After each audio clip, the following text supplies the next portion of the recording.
Do you guys ever find a game that you like really like and you put a bunch of hours into it and you play it with friends and you take it with you every time you leave the house, and then out of nowhere its developers announce a sequel and you're just like, why?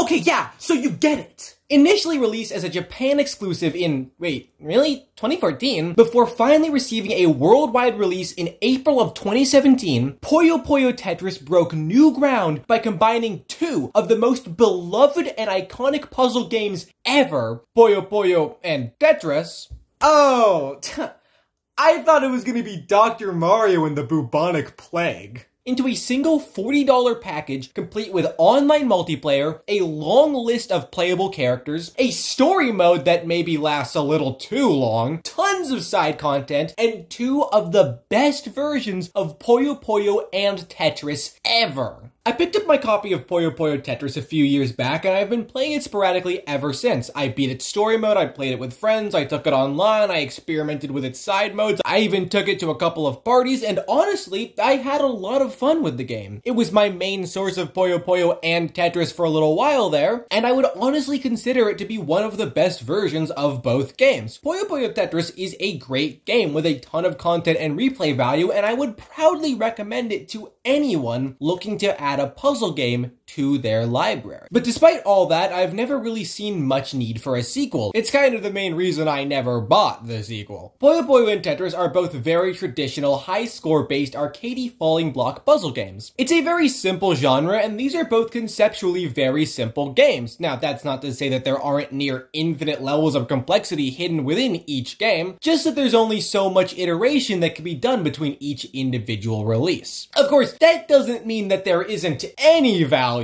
in owning multiple versions of the same puzzle game. For example,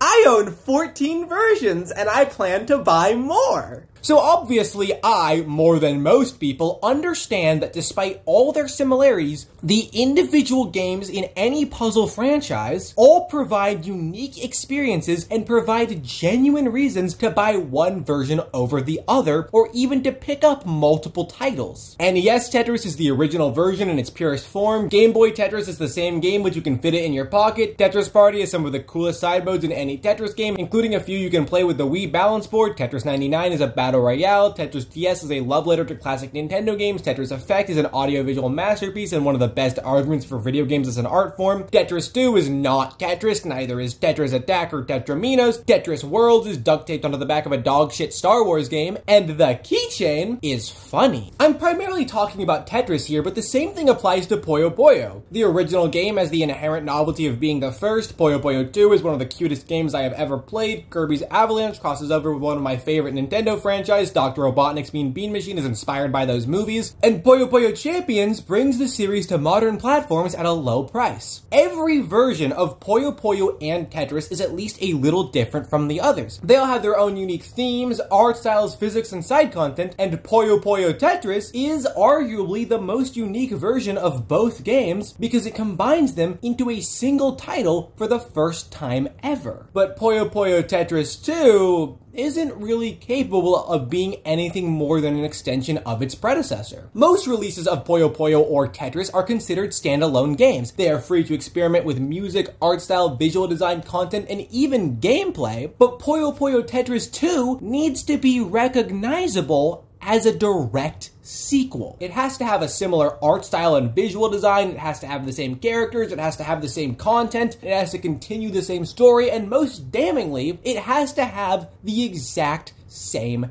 gimmick. And it ultimately leads to a game that comes off as kind of redundant regardless of whether or not it actually manages to do its own thing. And this isn't really a problem that the two franchises' other games have had to deal with, and it probably wouldn't be a problem for these games either if they were just available on different consoles. Because even if you consider all of these games to be functionally the exact same thing, another big reason that people purchase multiple versions of Puyo Puyo and Tetris is so that they can play them on their system of choice. Maybe you want Tetris on your PC because it's the main system you play games on, but then you also want a Tetris on your Switch so you can play it on the go or take it over to a friend's house, but maybe you also want a copy of the Game Boy Color because you're going on vacation and you want to travel light, or maybe you're downloading it on your phone because you're not packing a system at all, but then you also want a copy on your Wii because that's the party console, but you've also been holding onto a copy for your Xbox because that's your childhood console. Oh, but the DS Lite fits so nicely into your pocket and you gotta have a copy on NES for the novelty alone. Oh, but you just got a PS5 and that new compilation is looking pretty awesome, and suddenly you own 40 copies of the same damn game, but they're all on different systems, you bought them all for different reasons, and they all do something unique and bring something new to the table. But Puyo Puyo Tetris 1 and 2 are more similar to one another than any other games in their respective franchises, and thanks to the absolute miracles that are backwards compatibility and the Nintendo Switch's seemingly eternal lifespan, as well as the genuinely baffling decision to release two nearly identical games only 3 years apart, Puyo Puyo Tetris and Puyo Puyo Tetris 2 are playable on all of the same systems, and suddenly the redundancy becomes inescapable. But maybe I'm not giving this game the fair shake that it deserves. I've sort of been depicting it as the exact same game with no noticeable changes, but the marketing for Puyo Puyo Tetris 2 did boast some new content in the form of a new story mode, an additional side mode in the form of skill battle, expanded online multiplayer, and new playable characters. Wow! All that for only $40? A second time?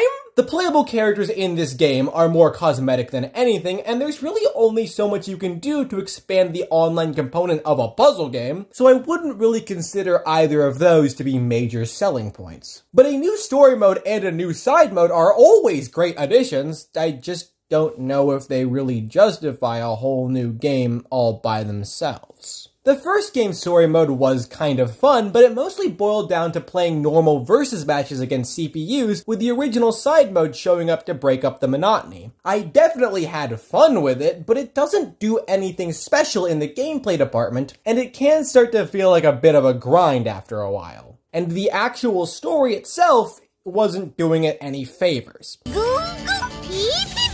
The whole thing is kind of shallow and generic, and it can often feel sort of phoned in at times. You kind of get the feeling that the story only exists to add context to the individual levels, rather than to be an actually interesting and engaging story. And while I wasn't really expecting anything more than that from a falling block puzzle game story mode, it also means that I'm not gonna get excited just because the sequel also got one. And I feel kind of similarly about the addition of skill battles. I usually really like the side modes in puzzle games, but the ones in Puyo Puyo Tetris were always kind of underwhelming. They're all at least a little fun, and a lot of them do mess around with some creative ideas, but no matter how crazy things get, almost all of them just boil down to more Puyo Puyo and Tetris. And while you absolutely can never have too much of either game, it would have been nice if some of the side content strived to be a little more than just that.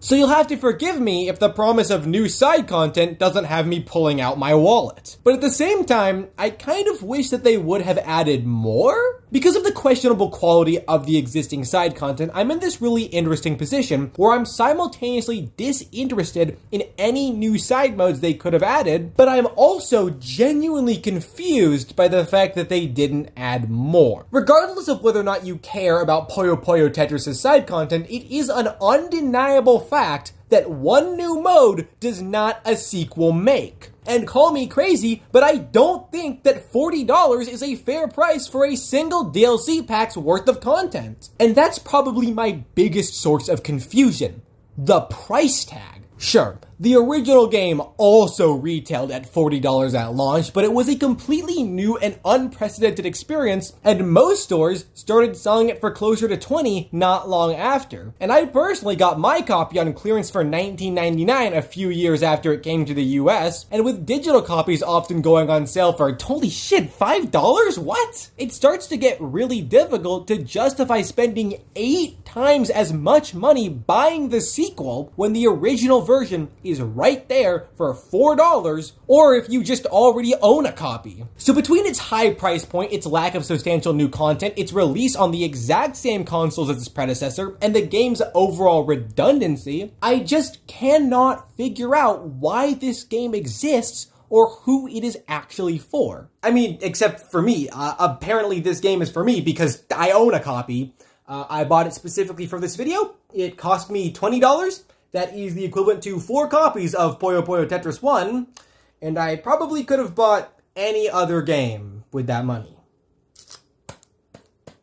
I think I might have brain damage. Immediately upon booting up Puyo Puyo Tetris 2, I noticed the game taking legitimate steps to reasonably differentiate itself from its predecessor. The menus are more stylish, the UI is cleaner, the backgrounds are more detailed and diverse, and do a much better job of playing into the game's weird slice of life space opera theme. The box art is worse, but the menu icon looks better. There are a ton of flashy, stylish animations that play when you're doing a good job. There is a significantly expanded character roster, including everyone from the previous game, a few returning favorites from older games, a couple of unlockable characters, and that one guy from Dr. Robotnik's Mean Bean Machine, and I mean, that's kind of cool. I've always really liked him, and I kind of wish that they would have given him some games of his own. Of course, most of these changes are purely aesthetic, and a lot of them aren't particularly noticeable if you haven't recently played a significant amount of the previous title. But I honestly really appreciate all of these changes. They add a level of polish that I didn't even know was missing, and retroactively make the previous game look kind of low quality by comparison. I mean, it isn't. This game is awesome, but this one just looks so much better. The massive visual overhaul makes the game as a whole more fun to interact with, both during actual gameplay and just in the menus, and they establish a pretty clear statement of intent in terms of the developer's goal to justify the game's creation and keep you from feeling disappointed with an ultimately redundant purchase. But of course, Puyo Puyo Tetris 2's additions don't end there. The new skill battle mode is a surprisingly solid addition and one of the most fun modes in the game. It acts as a shorter form, more fast-paced head-to-head battle mode with a fun power-up gimmick that provides genuine reason to try out different characters, and each character's unique abilities add another layer of complexity to the gameplay loop and further expand the near infinite replay value of the two puzzle games. And the story mode is also a lot better. I'm still pretty early in it, but I'm already having a lot more fun than I did with the original game. The gameplay and challenges are largely the same with the addition of skill battles, but there is a larger cast of characters and a more diverse roster of stages, and while the story still isn't gonna win the game any awards, it's at the very least an upgrade from the original, and I am enjoying it a lot more than I ever enjoyed its predecessor. The dialogue is still a little off, the voice acting still has its quirks, and the actual story still feels like filler, but I'm actually invested this time around, and if nothing else,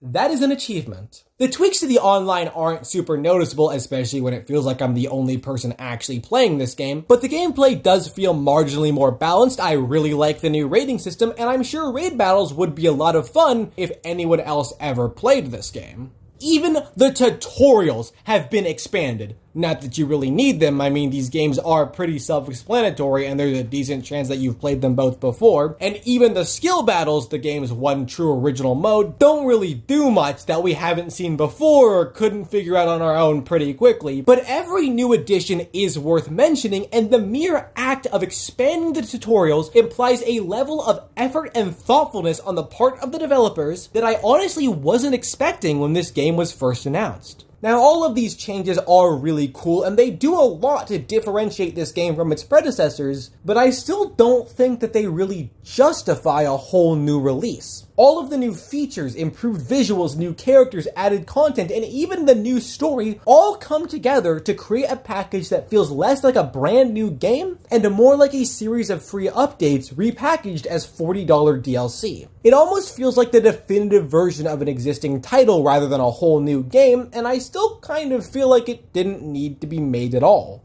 So even after all of that, after buying a copy, after playing it for hours, after messing with the story mode, after trying out all of the side content, after taking detailed notes and writing about the game from an analytical perspective, after thinking about it for years before even buying a copy, I still can't figure out why this game exists.